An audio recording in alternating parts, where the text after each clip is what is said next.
Good morning, everyone. Got your coffee? I've got mine. So I don't want to talk about anything too specific today. Just a couple of hot topics if I can.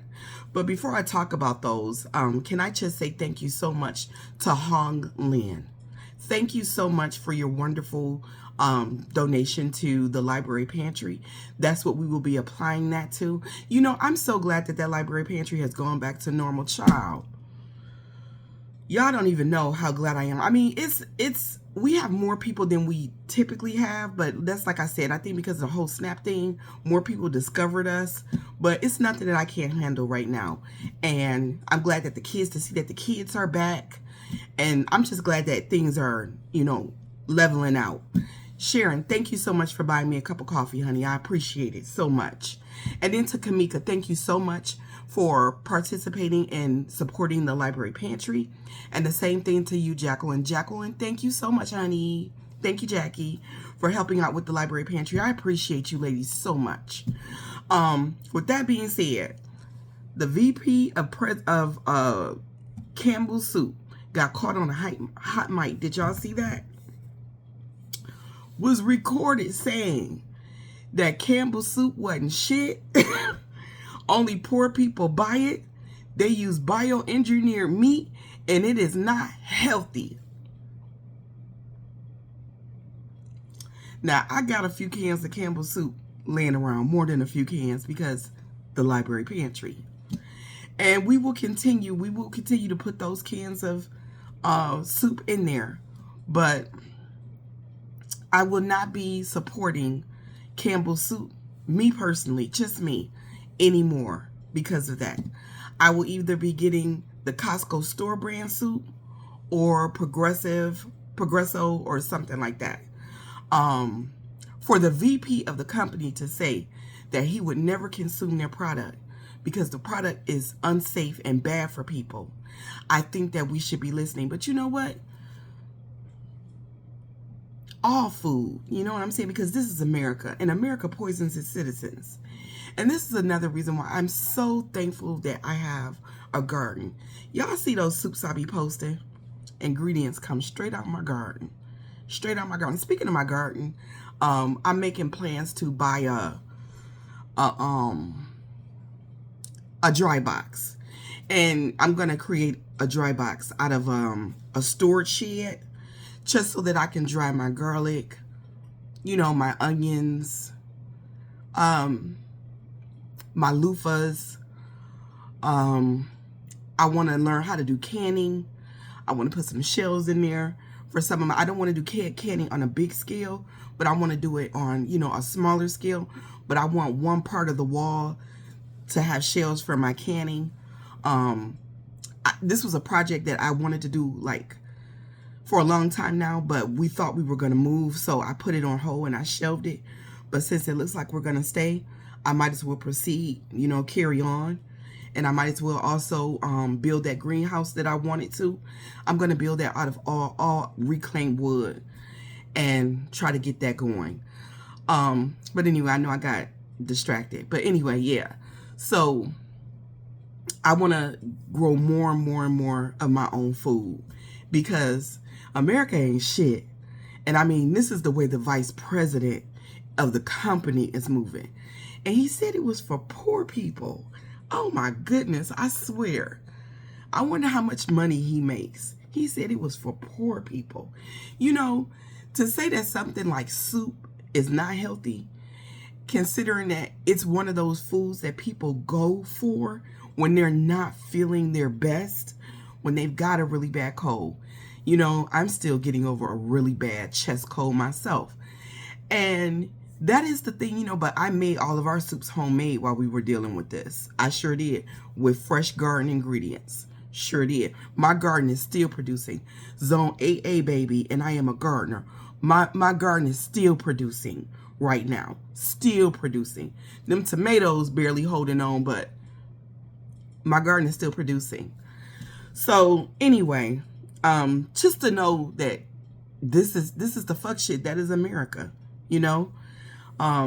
They sell you things, they make us sick, and then we are all dependent on pharmaceuticals, and then the pharmaceutical companies, it's just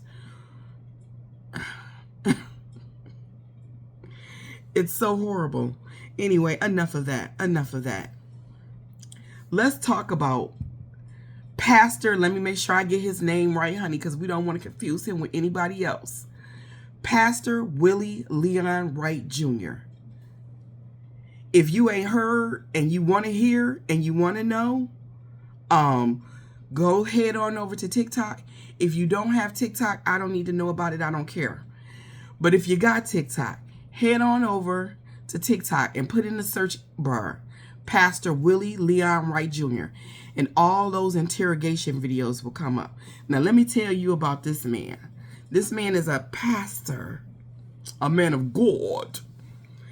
And he got caught in a sting trying to engage with an underage child. But it turned out to be a sting.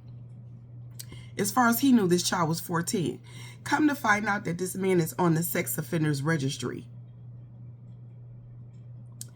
When I tell you the phone call that he made to his wife from the sheriff's office, Nassau County Sheriff's Office, to gaslight her and manipulate her into supporting him in his fuck shit.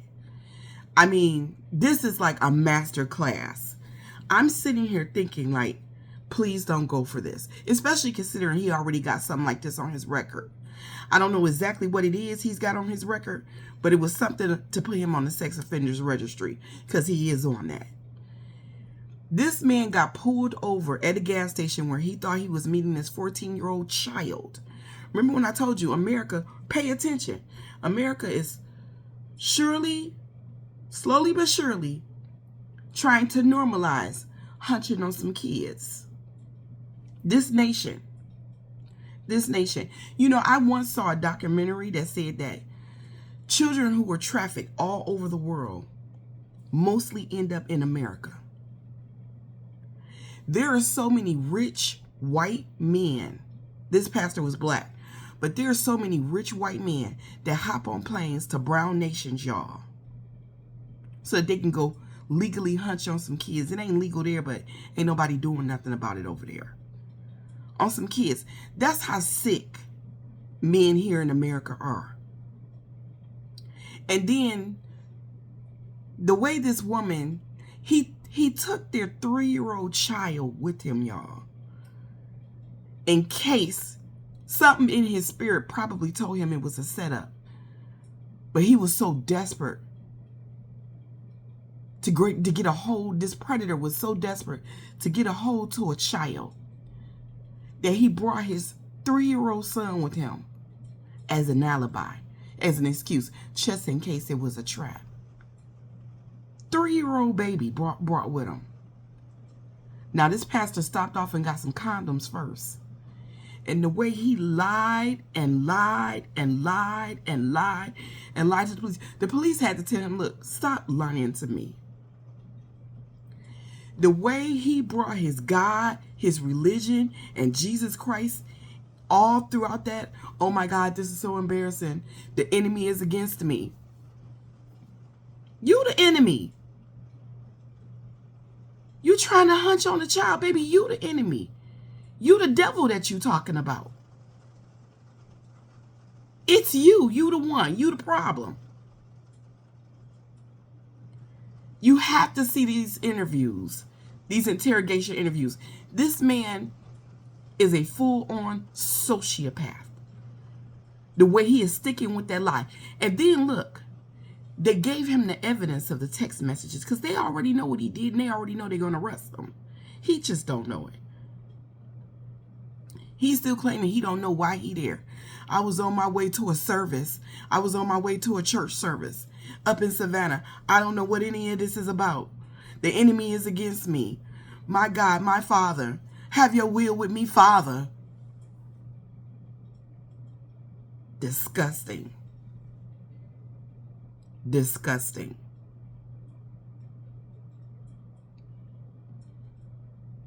The way these devils bring their God into their fuck shit. Just demons walking amongst us. These the same people that manipulate y'all, get in the pulpit every Sunday and manipulate y'all right out of your and separate you from your money. manipulate you into looking down on your community, your people, anyone that has less than you. And then they separate you from your money. And then when you don't give them enough, they ostracize you in front of the whole church. These the same manipulative people that do that work.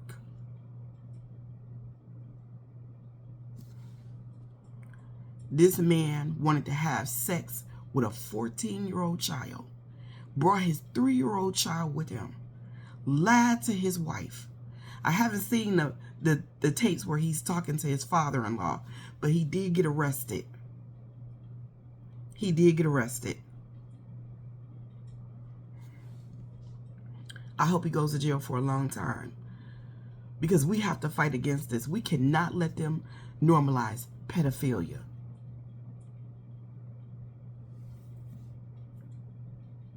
We cannot normalize children having their souls ripped away from them in their childhoods and their innocence, ripped away from them by such vile, demonic beings.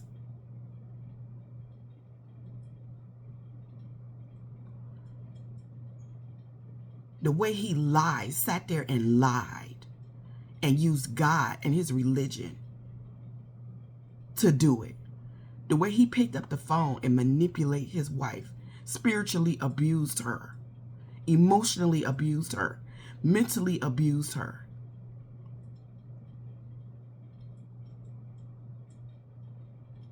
And then he's going to do the same thing when he gets out, post bond and gets out, and goes back to church. Mind you, this whole thing did happen between January and March of this year earlier, but the tapes are just now being released. We have got to do something about these pedophiles. They are every fucking where, including the church. We got to call them out. No more supporting them. It couldn't have been my husband. When I tell you it couldn't have been my husband. I'ma always want the truth. I'ma always see my way to the truth. I'ma always find my way to the truth.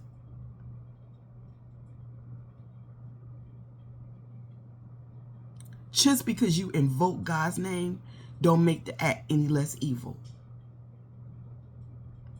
And that's one of the things I hate about these super Christians. As long as they say God, as long as they say the Bible, as long as they say Lord, that somehow that erases all of their evil and all of their wrongdoing. Go watch those tapes. If you've seen them, tell me your thoughts down in the comments. I have to get going starting my day. It's raining. Anyway, I had plans for my garden today. But anyway, y'all have a good day. Y'all have a righteous day. Stay out of trouble. Don't be nobody's problem today. If you would like to support the Library Pantry, or if you would like to just buy me a cup of coffee, or if you would like to support this platform, I will leave my Cash App and Venmo down in the comments. I'll talk to y'all tomorrow.